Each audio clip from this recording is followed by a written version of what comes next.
Okay, so we're live. I decided to dress up for you guys because it's Friday. Actually, it's another reason altogether, but I won't get into it. But it was I had a fun morning. Let's just say that. Looks like it. Yeah. So, Mike, you were saying? Yeah, unfortunately, it's I hate to start the show off on a sort of a bummer, but when someone of my musical youth passes away at a very early age, it's sort of it's you have to reflect on their music, but it's also what we're talking about is Scott Weiland from Stone Temple Pilots, who apparently passed away late last night on his tour bus in Minnesota. I didn't even realize he was he was exactly the same age as I was, 48. But obviously he'd been through a lot of rehab situations. I think he went to jail a couple times for DUIs and things of that nature. But I mean, Russ, that can't take away from. Great voice, and I always thought Stone Temple Pilots was very underrated. Yeah, I agree with that. I just got to see Stone Temple Pilots this past summer when they had Chester Bennington as the lead singer, and they fired Scott Weiland. And so the band itself, I was really impressed with the brothers, the way the guitar playing was, the precision of the band. I couldn't appreciate that, I guess, on album, and I wasn't a huge fan. So I got to know that band that way. But years before that, I got to see Velvet Revolver with Scott Weiland. And that was a weird show because that was one where they showed up like 90 minutes late at the Spectrum. So we all kind of knew it was a Scott problem, right? But I waited it out because I wanted to see him, right? Because to me, he was like, closest thing to Jim Morrison of his era. And you know what? He really was terrific. He was great rock and roll. He worked well with Slash. In that show, he was using a megaphone for a couple of the songs, and so he was sort of innovating. It's not so innovative, right? I mean, other guys had done it, obviously, but just the way he was doing it and the energy that he had, and so I appreciated all that, but I knew that the reason we were waiting the 90 minutes was because of his problems, right? And that's a shame. It's really it derailed his life. It's a terrible thing. Yeah, I mean, that's like me seeing, and believe me, I did not go to see Guns N' Roses. I basically had a free ticket when it was Guns N' Roses, Metallica, and I can't remember. I think it was Faith No More it was the triple header at what's right now Ralph Wilson Stadium. And Guns N' Roses didn't start till after 11 because Axl was throwing one of his hissy fits. But, I know that, like, I went on and on when I went to see Paul McCartney in October, because it was a once-in-a-lifetime thing, him coming to Buffalo. But sometimes I talk more about shows that I should have gone to see and didn't see. And Stone Temple Pilots, when they got back together, and I think it was 2011, they were playing in Hamilton, nearby Hamilton, Ontario, at the Copps Coliseum. And I saw the show advertised, and I was going to another show the day before or a couple days before, and it was one of those deals where, do I really want to go to another concert right after one? And I decided not to. And obviously today, but even soon after, I sort of regretted it because I thought it might be the last chance I get to see him live. And the thing was, when that band came out, everybody lumped him in as sort of like a rip-off on Pearl Jam or a rip-off on the Seattle grunge scene, where, first of all, they weren't from Seattle, they were from Southern California. Right. And I think Weiland has a better voice than Eddie Vedder. It was different.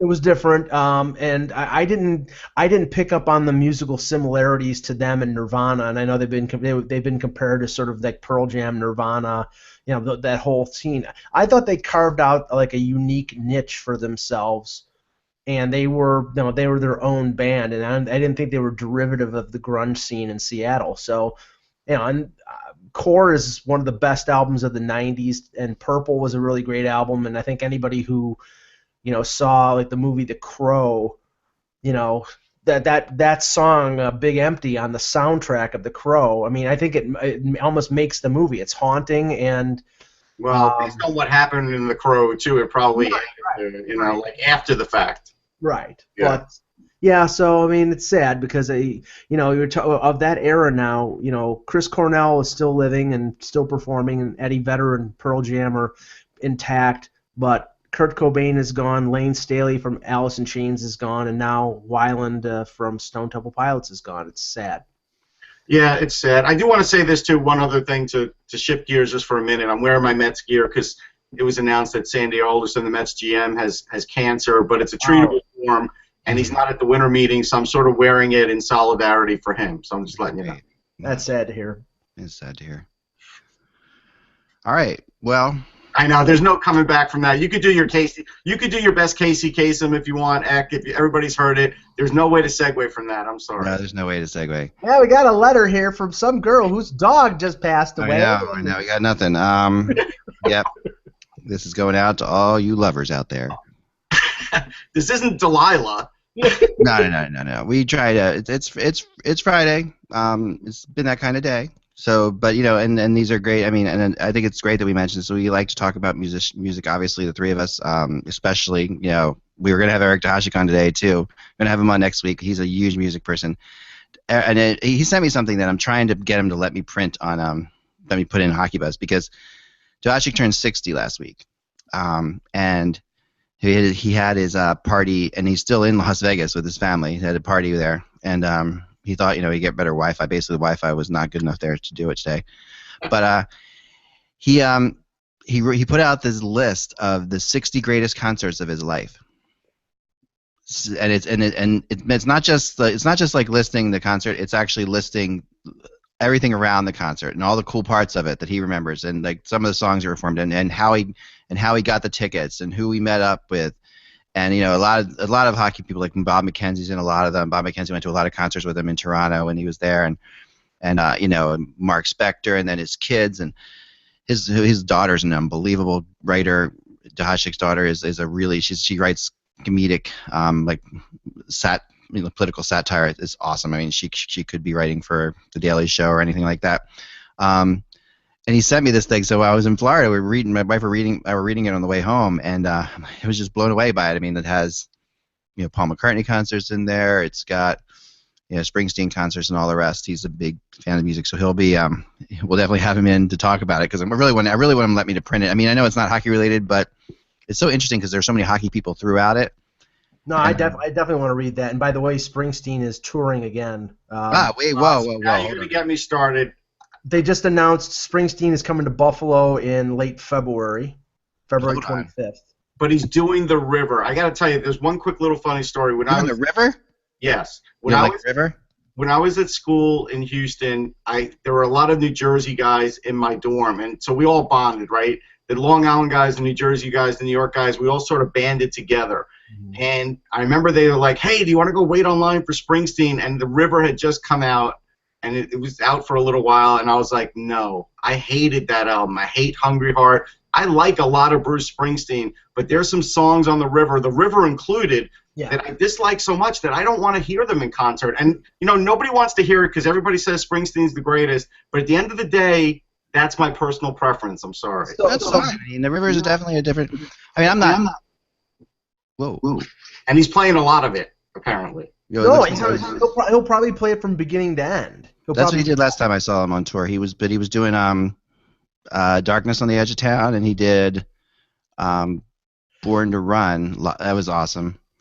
I mean, yes, you have to be into the album that you're going to see if you want to go see the show. And it's like this, and I know this is a more obscure for most of the people watching in the U.S., but for people in Canada, they'll get. The Tragically Hip toured last year, one of my favorite Canadian bands, and they performed the album fully, completely from beginning to end. And it was a must-see for me in Buffalo because the Fully Completely album includes the song 50 Mission Cap, which includes the Maple Leafs and talks about Bill Barilko. And purposely, the Tragically Hip never play that song in Buffalo because it references the Maple Leafs, and they know that they're going to get a reaction from the Sabres fans. But they have to play, like when they played the album from beginning to end, they had to play it because it was part of the album. So for the first time, I got a chance to see that song performed live in Buffalo, and lo and behold, at the beginning of the song when Gord Downie says, and the Leafs win the cup, the Buffalo fans boo. That's perfect. Yep. I saw when I got to see, one of our listeners is Dave Cook, the keyboardist from Taylor Swift's band, and Taylor Swift is touring around. I went to dinner with him when he was in town last time, and he's a huge Columbus Blue Jackets fan. Grew up in Columbus, lives in Brooklyn now, and You coming to the game Saturday? oh, I'm sure. Yeah, actually, no, he's on tour. They're in Taylor Swift. They tour constantly. Okay. They're somewhere in the world, but I'm in Philly, and I see Taylor Swift play, and she opens with the song, "Welcome to New York," which is the first song on her new album. In Philly, which is, it was fascinating. It was really interesting to hear the reaction to that. So I can totally, but and I miss the good old days when prog rock bands would come out with hockey jerseys on. That's. Not only prog rock. There's the pictures that float around about Terry Kath from Chicago, who, he'd wear a Rangers jersey. He'd wear Blackhawks jerseys. He would wear hockey jerseys all the time. Yeah. Well, that was a Genesis thing. I remember seeing pictures of Tony Banks in a Minnesota North Stars jersey, and Phil Collins in a Vancouver Canuck, the old Vancouver Canuck with the jersey with the rink and the stick, because his ex-wife moved to Vancouver after they got divorced. So who was it? There was a picture floating around the Spectrum years ago. I can't remember who it was when you walked through the halls of the Spectrum. Russ, you remember this? There was some guy in a Flyers jersey, and I can't remember. There's a lot of those pictures. Was it Elton John? Yeah, Elton John may be the one. Well, Philadelphia Freedom. I think he did it in a Flyers jersey, though. I think he came out in a Flyers jersey, Elton John. Yeah, it was Elton John. It was. I remember that picture. All right, let's get started. We'll decree this day Friday. Hello, Hockey World. It is Friday, February 4th, 2015. February? He said it's February. It's February. Awesome. Wait a second. I will not decree it February. We're only 25 days away from the trade deadline. You know why I did that? Because while you guys were talking, I texted my wife, Springsteen doing the river and touring Philadelphia February 12th. That's when he's in Philly. I said, Happy Valentine's Day. You made my wife a very happy person today, guys. Yeah. You're welcome. I really appreciate it. It's a Friday. So let's go there. So Friday, we'll call it December 5th. 4th. Man. Hello, Hockey World. It's Friday, December 4th, 2015. I'm Michael Lagello. I'm Russ Cohen from Sportsology. And I'm Eklund, and you're watching the HockeyBuzzcast on HockeyBuzz.com. This is the podcast that comes to you every afternoon. We'll call it afternoon. Monday through Friday. And tries to get you filled in with the news. And, we've got, thanks so much for Russ for jumping on today. You just did your XM show, so you're pulling a lot of duty there. What were you guys talking about today on the Prospects for show? Just the little thing about that outdoor game for the World Juniors in Buffalo. Nothing big. What are your thoughts? It's going to be the most people ever to watch a junior game. Yeah, it'll be incredible. I guess it's going to be. I have it on behind me, but I can't hear it. I'm hearing that it's probably the USA-Canada game on New Year's Eve, which was my guess that there was going to be one. It'll be interesting. There's pluses and minuses. I like it. Look, I always like the outdoor games. I'm all for it. But I do get people that are wondering if it will really affect the tournament. That seems to be the fear. I don't have that fear. To me, it's like build your team how you want to build it. Maybe have a couple of extra really defensive stalwarts in there, so when you play that game, you can play top-notch defense because the scoring will be down. Other than that, injuries to me are the same. I've been at every Winter Classic, and there's not really been, to me, like a Winter Classic injury that only happened in the Winter Classic and could never happen indoors. So, the closest, I guess, would be the Yager one where he played literally one shift in Philly, but I think that's just because he did get nicked up and he didn't feel like playing in the cold anymore. I think that's what happened with Yager. Well, it's funny because last night during the TSM broadcasts, I think it was Jeff O'Neill and Bob McKenzie and one other commentator had been saying they were all against it. And I look at it in the sense that it's a preliminary round game. It's not going to be a medal round game. Right. So if if it was a medal round game and there was a gold medal game, then I think I understand the effect that it might have on the game. But instead, it's a preliminary round game, and the only thing I think right now is it guarantees that the Canadians and the U.S. will be in the in the same bracket. Right, Mike, you're in the dark. We lost your camera. Yeah, I'm gonna log off and log back in. Okay, no problem. So, who would be? I mean, I'm sorry, I for some reason just got zapped into the Google sphere as well. There we go. That's weird. I'm coming back as well, huh? All right. Yeah. Okay. Or at least you're smiling. You're frozen, but you're smiling. There everything you go. seemed to be free. Everything seemed to freeze up when you logged off. But Are we okay now? I'm fine. Yeah. Everything working? Let me make. We're still live too.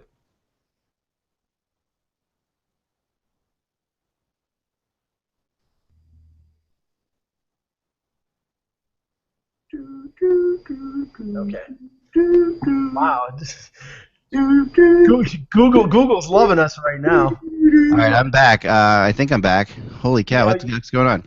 All right. I don't know, but let's continue. Let's continue. Jeez. That just appeared. Well, anyway, you there now? I'm here. Okay. Am I okay? Is it working? Is it yeah, working? you were fuzzy there for a second, but now you're back. Okay, so who's against this outdoor game? There are people against it, and it's because of they're the purists. They don't want any one single game to be different from any of the others in the tournament. And so there's that fear that this will happen. And so there's going to be detractors. There's detractors to every outdoor game. You'll get one batch of people that say it costs too much, it's not fair, and then you'll get these other people that'll say you don't have a good view, it's cold, and then you'll have these other people say it's an awesome experience, it's great. Like nobody's ever 100% happy about this. Yeah. And the thing is, the IIHF can't say, well, let's put the Russians and the Swedes want to play in the big arena. Okay, well, you'll be able to play in front of 5,000 people because the only reason that 75,000 people will be at Ralph Wilson Stadium will be because it's Canada versus U.S. That's the only reason.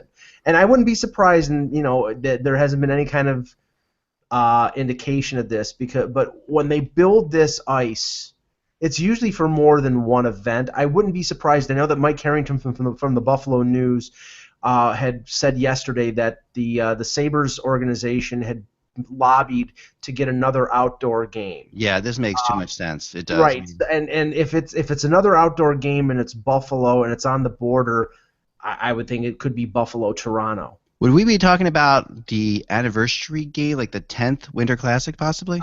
Yeah. I think it. I think it would be, right? Was it 08? I think so. Yeah, it was 08. And so therefore, why not have it back in the place it started in Buffalo? You could. You very well could. And for all the naysayers, it snowed that day, but it was a great game. And Crosby scored the shootout winner, right? And I was struck because I was in the tunnel standing next to Drew Stafford, and Crosby came off the ice and.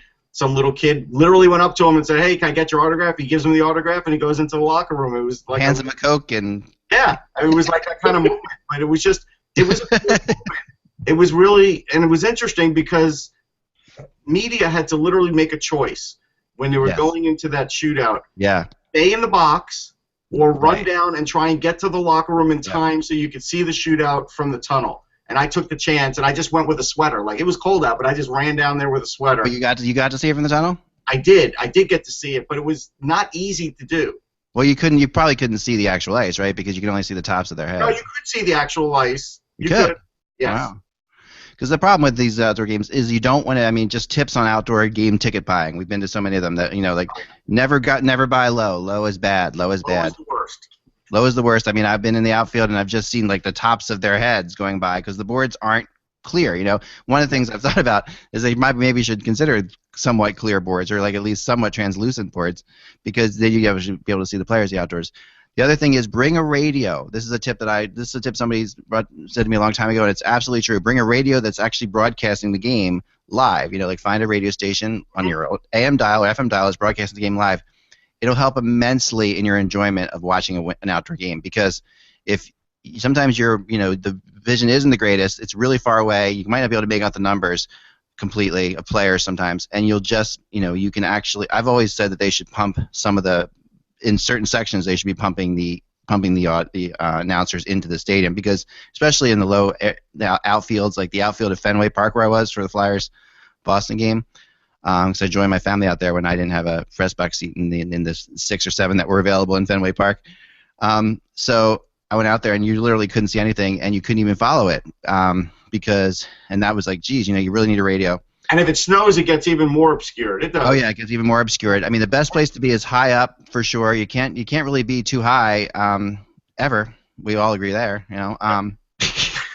Well, the first and that doesn't mean online radio, because you'll be celebrating the goal. Right. No, you can't be online. 15 seconds over the air radio that's happening, with maybe a split second delay, but not much. Right. And some Buffalo Bills fans have been arrested in the stands for pumping. So I don't know if we want to go down that road. But yeah, you don't want that. So I got to tell you, USA Hockey is using Star Wars graphics to show off the game, and they just they just did it with the Star Wars font. That was good. I liked it. That's a big way to be timely. Brother. I know Mike loves Star Wars, so yeah. Yeah. No, it's way to be timely. We actually this weekend, Mike, you should come over. We are watching all 6 Star Wars from beginning to end. Oh, I can't wait. I'll be right over. As a prep for 2 weeks. I bring up for the Star Wars watchers. This came to me last night. Mm-hmm. We've never seen product placement in Star Wars. I think it's coming though, and the reason I say that is when what kind of products are you talking about? Remember, this is a Galaxy a long time ago. I know, but I think it's coming. I think they're going to figure out a way, because the thing is, cast members now, when they're going on to interview, if they go on Trevor Noah's Daily Show, they're not showing clips. They either show a commercial or they just talk to the person, and they're not allowed to show a clip. And that's kind of like, with that kind of control and this kind of commercialism, I think we're seeing product placement. Well, they're already doing like cross-plug commercials with like Fiat and Star Wars. I'm like, yeah, we've seen that, like the Verizon one that they play all the time for hockey. Is the X-wing fighter going to be a Fiat X-wing? I mean, what the hell's going on here? Yeah, this is a little bit. Just jumped the shark in the news conference. Rex Ryan is there. Well, it's funny. It's funny, Russ, because the press conference is being held on the 18-yard line to signify 2018. It's also to signify where Rex Ryan's offense stalls every time. There you go. Here's the thing now. If that 2018 Winter Classic is Buffalo-Toronto, Rex Ryan will be rooting for Toronto and will be wearing a Buffalo jersey. That will be the funny thing. He'll secretly be rooting for Toronto, because all of a sudden, when he got hired by the Bills, he became a Sabres fan. Yeah, I'm sure there's about 5 million reasons why he became a Sabres fan. Right. Can I talk football for a second? Because I heard because we just mentioned football. I hope it's not the Brett Favre thing, please. No, the game, the ending of last night's game. Okay. Oh yeah. I mean, just like it has to be mentioned for a second. I mean, an incredible Hail Mary throw, by Aaron Rodgers. Says it's the first time in his entire life a Hail Mary ball has been caught. The Lions, and unfortunately Kevin, I'm sure, I think he might have even been at the game last night.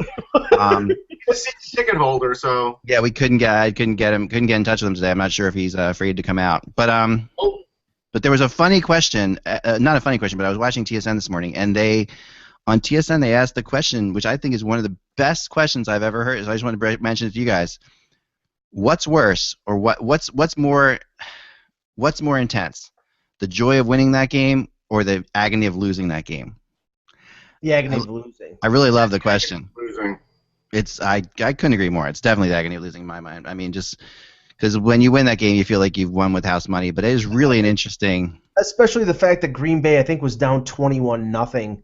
Yeah. So most of the Packers fans, and they've been playing terribly the last few weeks. Most of the Packers fans were writing that game off, and they came back in the fourth quarter. Yeah. And they only got the ball back with, I think, 30 seconds left, and the play only happened because there was a penalty on Aaron Rodgers. I thought the funniest thing after the game was the response on social media, because the criticism of Aaron Rodgers lately has been this thing. Apparently he's going out with a notable Hollywood actress, Olivia Munn.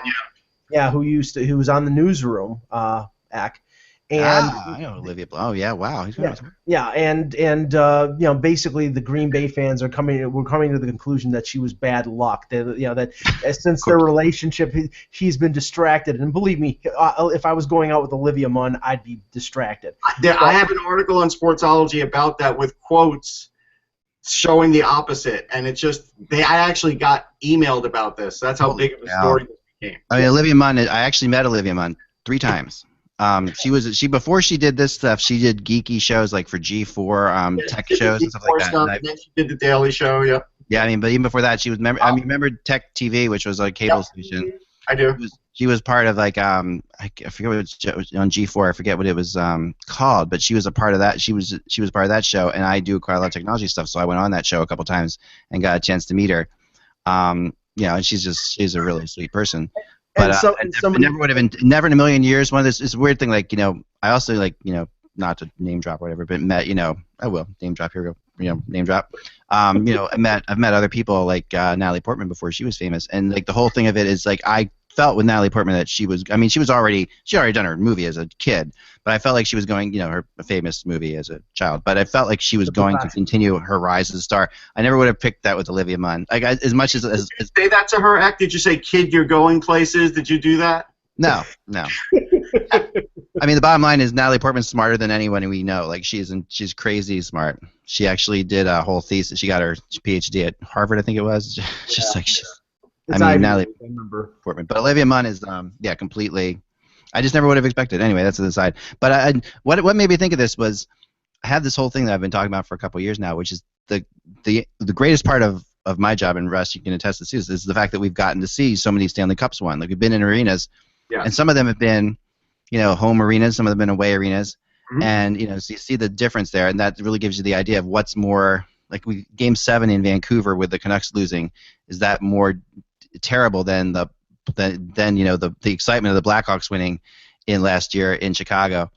And there's no question in my mind that winning is overrated compared to the agony of losing. It's right.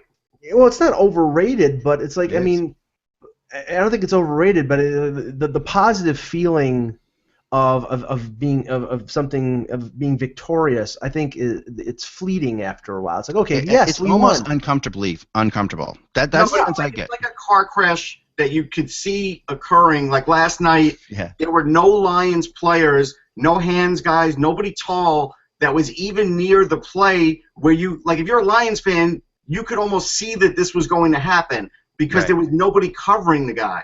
I mean, that's and anybody who complains about that face mask, that there's no way the ref doesn't call that as a face mask. The way he looks at it, the way the angle he had on it. At regular speed, it looked like a face mask. It was unbelievably. I mean, it was incredibly. And the guy comes up and his chin guard is over his forehead. His helmet was askew because it was completely crazy. But no, the funny thing is, and I can associate with this because of what happened with the Leafs a few years ago. I mean, the Bruins won a Stanley Cup in 2011. They got to the Stanley Cup final in 2013. They lost very, very similarly to how the Leafs lost to them with goals at the end of the game. But being up 4-1 and seeing that lead peter away. I mean, watch the video. If you can find it on YouTube, watch the video of the people in Maple Leaf Square watching that game on the big screen. Leaf fans left the square when it went to 4-3. They knew that they were going to lose. You couldn't watch anymore. Not when they tied it, but when they were still up by a goal with a couple minutes left to go. They knew they were going to lose, so half the people left. Yeah. So I mean, the agony of losing is so much more emotional. So much more. And I'm not going to say the winning's overrated, but there's definitely a weird feeling around fan bases of teams that have won, after like the day after a Stanley Cup, or being in the seats. I mean, they're all excited. Obviously, you're thrilled that your team won, but it's so unfamiliar to people in general. With the exception, even the Hawks have won 3 Stanley Cups or what have you. This is the first one they won at home, so it's kind of a different animal. It's so unfamiliar that fans don't know. Like it's like we play sports as part of this thing when we follow sports is the drama of losing, which is such a part of every team loses except for one at the end.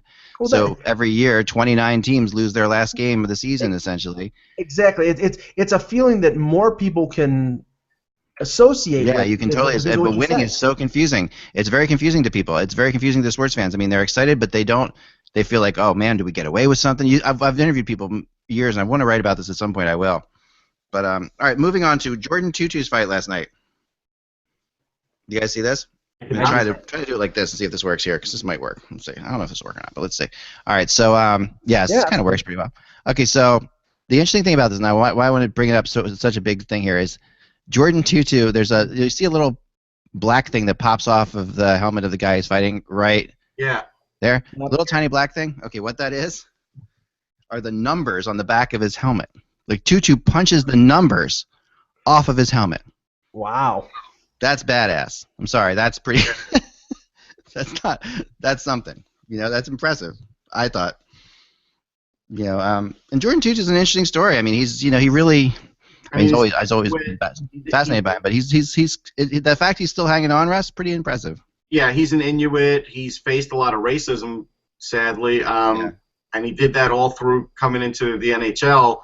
But he really has had a tough road, and he's a battler though, and he has managed to really have a career. And I've been impressed with Jordan Tutu's career because some guys could have been short-lived. He could have walked away many years ago, but he hasn't.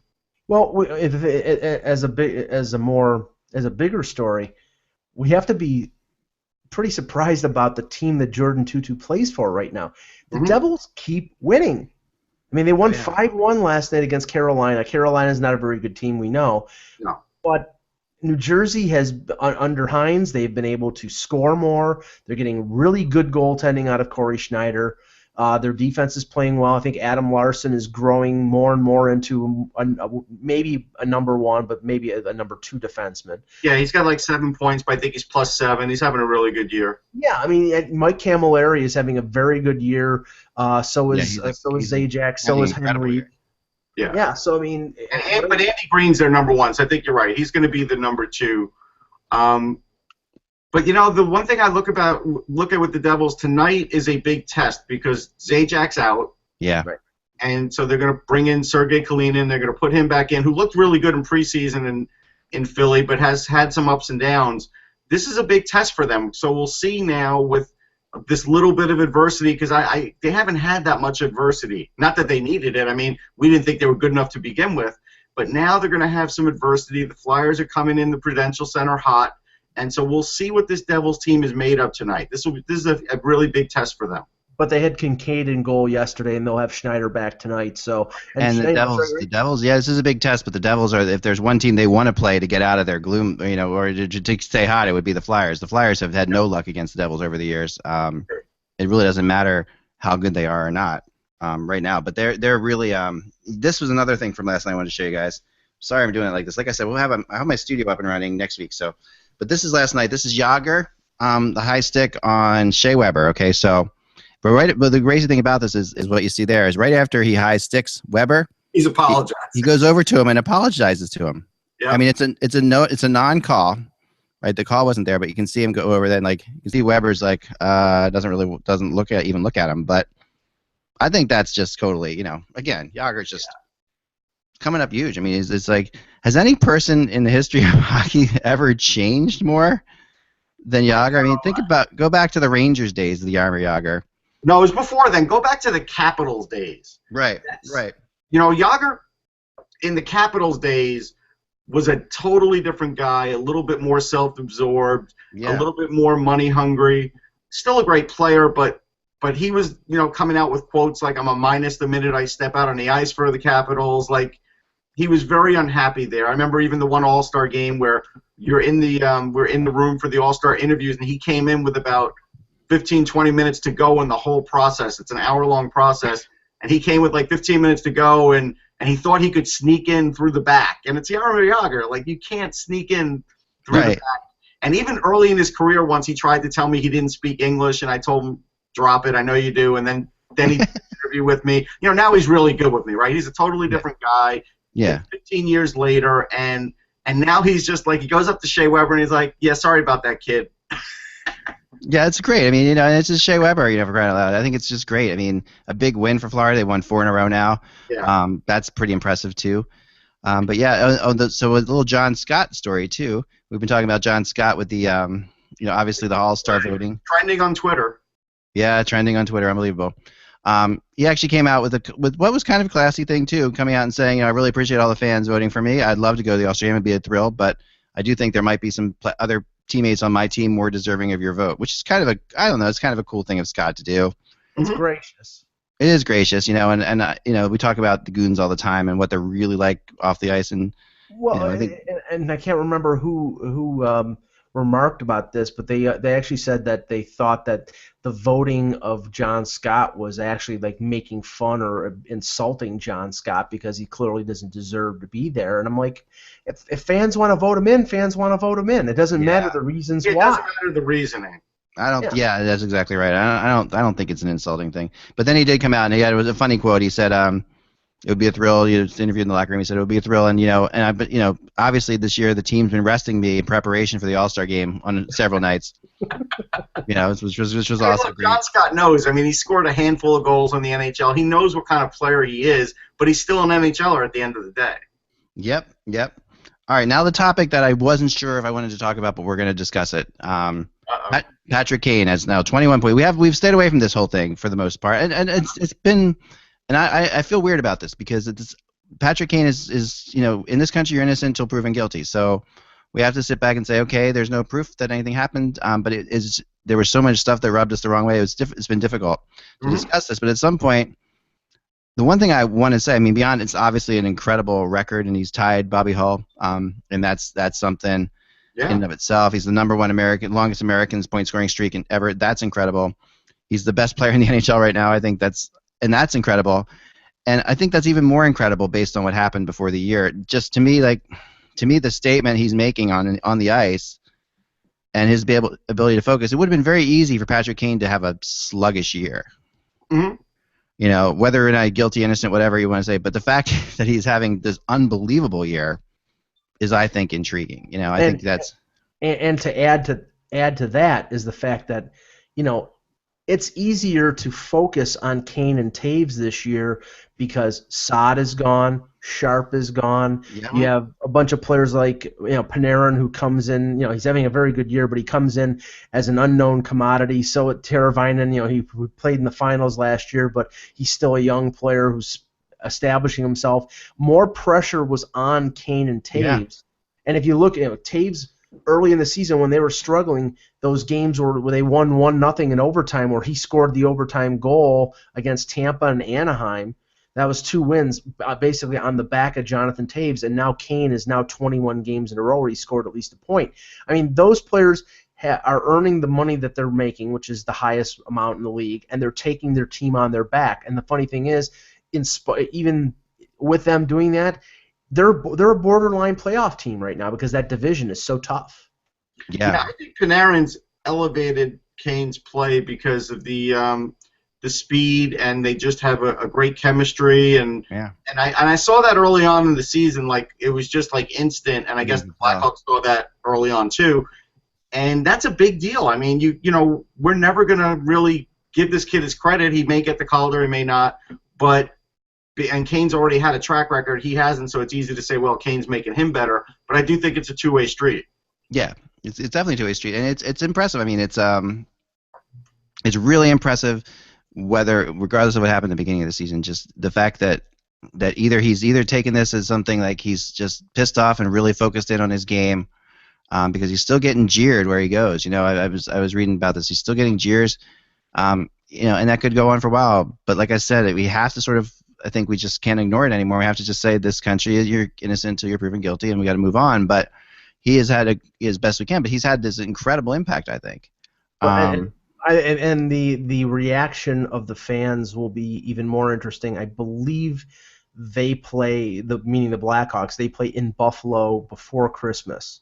Right. And, this is where everything that happened in the summer happened, and his name was in the news every day and in the paper every day. So it'll be interesting. He's this town's favorite son. Every time Chicago comes to town, that building is packed. It's the hottest ticket in town, and I'm wondering how the reaction will be after everything that happened. Even though he's been not charged and not cleared, but not charged, what the reaction will be. Yeah, yeah, and it seems like the Buffalo people have generally had his back. But that's what you said in the past, right? And then Yeah. so Philly and New York are going to be tough places for him to play in. yeah, they are going to stay to be tough. They are going to be, especially because the culture in those two cities for sure. And those of questioning or wondering when if he's going to set a record, he's got a ways to go to catch Gretzky. He's 30. Gretzky's 51 games, so he's still 30. He's not even halfway there. And also Gretzky in those 51 games put up 155 points. Yeah. So, holy cow! a different league. Oh, a totally different league, but still, something that really. Oh, it's amazing. It's an amazing number. I mean, in any league. We just had Mark Stewart on our XM show, and we're talking about Blackhawks prospects, and they're still loaded. I mean, really?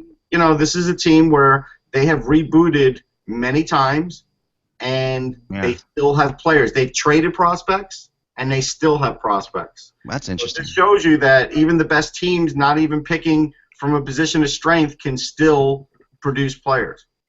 Right, and that's the whole. I mean, I heard Ken Holland on the other day, and he was being interviewed. He's always obviously I've talked to him before. He's such a great interview. There's no one better. I mean, he just wears his heart on his sleeve and tells you what's going on. But he said, they talked about Dylan Larkin and the fact that they pulled him up so early, and the Red Wings' history has been to let guys hang out in the minors. And he said our history has been that because of not necessarily because that's what we like to do, but because that's the kind of players we've got. We haven't had a good draft pick in a really long time. Like Dylan Larkin's the highest pick they've had in 20 years or something like that. Yeah. So that's why which is true. But really interesting stuff. I wanted the Lightning have extended the contract of John Cooper, their coach. Right, 2 years, yeah. 2 years, which is kind of a surprise to me. I thought this would be longer. Like if you had told me how long is he going to be there, I mean, he just went to the Stanley Cup Finals. He is beloved, and he is absolutely. There is no. I mean, he's there as good as Ken Holland is a GM. John Cooper is a coach, like to talk to. Cooper is amazing. He's great, but he's sort of tied into Stamkos now, and if Stamkos were not to get re-signed, then maybe they would go with a whole new coach. That's what that tells me. Yeah, it is tied into Stamkos. It's fascinating. And I can be poo-pooed about this and until it happens or doesn't happen. I still think that the relationship between Cooper and Stamkos could be a contributing factor to Stamkos at least testing the market. I mean, I think in the end, Stamkos wants to be paid on par with the top players in the league because he is one of the top players. He does. Now, if he can make what Kane and Taves makes, which is $10.5 million or something close to that, something respectable, from Tampa Bay, then I think that he'll sign there. But if there's the question of money, and we've always heard the question of money when it comes to Tampa Bay. I mean, Vinnick is a very good owner, but we've laid this out before with the number of players that they have to sign, guys like Hedman, other players, they can clear the room. The question is whether they want to spend $10.5 million on Stamkos, and if they're hesitant about that, and then Stamkos wants to play center. He's played center most of this year after not liking it last year, playing the wing a large amount of the time. I mean, it's almost like, okay, Steven, we're giving you what you want. We're giving you center, but then as soon as he signs the extension, do they move him over to the wing again because he's locked in? I think it matters that Jeff Vinnick's house. Like if he has cost overruns with the construction, that could play into it. It's a beautiful house. Oh my gosh. And it doesn't look like it's going to be done anytime soon. It's going to take a while. There are lots of condos in Toronto, Russ. It's happening. Really interesting article in the Montreal Gazette by George Johnson. Actually, he writes for the Calgary Herald. But I saw this in the Gazette. I'm not quite sure how that works. I don't know Canadian media well. But the article is titled "Today's NHL Lacks Creativity, Canadians' Guy Lafleur says." And so Guy Lafleur gets into the NHL lacking creativity. Basically says that people just dump the puck in, they get rid of it as soon as they have it. Yeah. And also in this article, Ken Dryden, apparently there was an alumni dinner or something. Ken Dryden comes through and says that it's a totally different game. He said it's It isn't hard to figure out. What's happening right now is goaltenders are wearing equipment not for their protection, but to fill the net. They might say it's for protection, but we know better. Patrick Roy was the first goalie to start cheating. He said putting in the webbing and stuff like that. I think we should introduce today's goaltenders to Kevlar. Yeah, I'm sure that Ken Dryden's quote was narrowed down from a 50-minute speech. Yeah, I agree with the Kevlar part. I don't disagree with Ken Dryden on that. I disagree with Guy Lafleur because I see some tremendous stick work and tremendous plays. It's just that sometimes these plays get snuffed out, but still there's a lot of skating going on. There's a lot of stick handling. There's guys shooting between the legs. There's guys passing around the back. Guy Lafleur needs to watch more. Yeah, I mean, honestly, I had the honor of watching Gilbert Perreault play for Buffalo for, the first 10 years of my hockey watching, and I could count probably the number of times, easily in the dozens, where he took the puck from behind the net and went through all 5 players between the defensemen and scored a goal. You can't find that happening once in the league anymore, because these coaches teach. They're too good, right? And everybody is quick. I mean, this is a product. What Lafleur is talking about is a product of the fact that coaches know how to coach now. Players are much more skilled skating wise. And the structure of the game, you just can't allow the freewheeling that he could do when he was playing for the Canadiens in the 70s. It's just not the same game anymore. Yeah. Well, go ahead. I was just going to say, the media that are sitting outside for this World Junior press conference, the bald guys with no hats, they are much tougher than me, man. I would have a hat on. Yeah, it's cold in Buffalo right now. Oh, man. So the floor has an interesting soliloquy. Here it goes. I'll read some of it. It is beyond what I just said. So I'll read. Scoring 7 years ago. Yeah, no, it's not quite there, but it's getting there. All right, so here he goes. He says, with all due respect. Oh no, here we go. I don't think, he says, changing the goaltender's equipment would be a big deal. They're so big now, so tall, and in such good shape, the size of the net. This is going to change something? He rolls his eyes. I don't think so. Says, I was criticized at Montreal for saying this, but I believe it to be true. There are too many teams in the NHL that lack talent offensively. Too many guys play the same way. With all due respect, a guy today playing 5 minutes a game is making $800,000, scoring 3, 4, 5 goals a year. Now when you score 15 goals a year, you're considered a natural goal scorer. He says, natural? Do you really believe that? With 15 goals a year? And you're going to make $2 million minimum? So that's too comfortable. I understand the business. I understand owners want to pay players. The game's different. You have to respect that. All the video they do now, they're better prepared. You have to respect all that. But you don't see any more Gilbert Perreaults. You don't see the Keith Tkachuks or the Rick Tocchet's, Pat Verbeeks either. The guy who plays a big, strong, tough game and also scores 30, 40 goals. That's why I have so much respect for Ovechkin. 5, 6 body checks, good body checks every night, always involved, and still scores 45, 50 goals a year. He deserves a lot of respect, that guy. Has he ever heard of Jamie Benn? Yeah, I mean, there are some. I know. Getzlaf and Patrick Kane. There's Tyler Seguin. I mean, here's the problem. The problem is that Guy Lafleur wants a game where he can't be checked and he doesn't have to play defense, and that game doesn't exist. Right. Yeah, Guy Lafleur was not exactly a Keith Tkachuk type player. So. No. Guy Lafleur, in Stratomatic terminology, was a one on defense. Oh yeah, all the time, right? Yeah, like a 3-1 quite often, but still, because he didn't take a lot of shots, he had a good shooter. I saw a lot of his career, and I respect him because he was one of the greatest players I've ever seen. But the point is that as good as he was then, guys are skating better now, faster now, and I think he has to give them credit for that, and he doesn't. He's sad. It's just sad then. Well, no, and see the thing, and to what Ak was saying and what you were saying, Russ.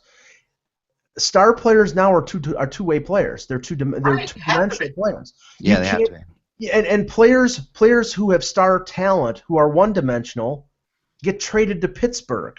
Phil Kessel is a great offensive talent, but he will never buy in defensively, and that's his failing. That's the reason why he's what is considered a complementary player. And players like that. I think Lafleur was like that, and I think basically what he's sounding off about is he wants more of these players who just concentrate on offense and fly into the zone. And I mean, it doesn't exist anymore. You have to play both ends of the ice. You have to look in the corners games in the queue, and he could love those games in the queue. And guys will score buckets of goals, and that's fine. But the hockey, most of the world, it doesn't exist anymore. Right. The skill has never been better in the NHL, and we're entering an era of superstars. I really feel like we're entering an era of, that's going to be like, it's going to rival the Gretzky, Mario, Howard, Chuck era with some of the players we're seeing right now, and some of the players that are already here. I mean, we are entering. There was a time period there where we didn't have maybe the superstars, but I think starting with Sidney Crosby, we've seen the return of superstars, and we've seen the whole thing continue moving on. In my opinion. And tell me, there's no skill from last night's Vancouver Dallas game where Valerie Nikushkin makes a behind the back through the leg pass to Tyler Seguin, no look pass for a goal. Yeah. I mean, one of the better. No, it's crazy. Players are trying things more often than they've ever done before too. Like just little tiny stick to skate to up to themselves type moves. You see these more than you've ever seen them. I mean, there was a period of time where you would never see remember how like Danny Savard's spinorama was such a big deal, right? Because no one did anything like that. Yeah, but here's the thing. I think Guy Lafleur forgot that he played with guys like Chris Nyland. I think he forgot about all those kinds of guys. Yeah, they scored 10 goals too sometimes. But they're valuable, and it's not. And he played against defensemen, and I'm not casting aspersions here, but he played against defensemen like Jerry Korab, like Phil Russell, like Brad Marsh, who were immobile. Yeah. Right. No, there's no question. They're immobile compared to today's day. Right. They were able to play the game the way it was back then because they're 85% of the league compared to now couldn't keep up. Now you have defensemen who probably can skate as fast and as effective as Guy Lafleur does. Yeah, I mean, when Ranger fans tell me we want to get the next Jeff Bukavu, my answer always is he wouldn't be able to play today. Right. Right. No, you're absolutely right. You wouldn't. Dylan McElrath is probably more mobile than Jeff Bukavu. He is. He actually is. Oh, man. All right, so a couple cards before we get off on the weekend here. This player started off as Philadelphia Flyer, one of my favorite players of all time. He also played for the Edmonton Oilers and Boston Bruins. We talked about him this week. See if you can make him out from this. He's very distinctive looking. See if I can get this into focus here. There. Keith Acton? Ken Linsman. Kenny Linsman, you got it. Nice. I got to run, guys. I'm sorry. No problem. Okay. Go ahead. All right. I'll see you guys. See you next week. Later. Have a good weekend. Yeah, Kenny Linsman was just. When Linsman came into the league, he was such a fun player to watch. He was like Bobby Clark version 2.0 for us at the time. He's not the player that Bobby Clark was, but especially the scorer. But he was such a good playmaker and such an annoying player to play against. I think he was more in a way. I mean, the thing was Bobby Clark was annoying, and he had those big players, the Seleskis, the Ross Lonsberrys, the Dave Schultzes to protect him.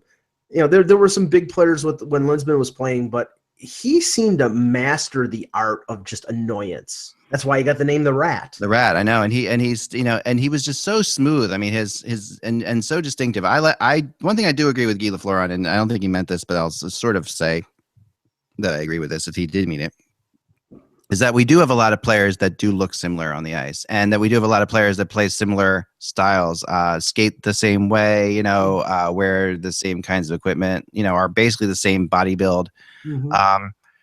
And that's why when you see guys like Ovechkin, for example, who does have a distinctive skating style, it does stand out, and some players who actually play in, are awkward to a degree, they do stand out. And Linsman had a really distinctive style to him. He was very low down all the time. He was would always approach the face-off circle with his hands on his knees, really down low.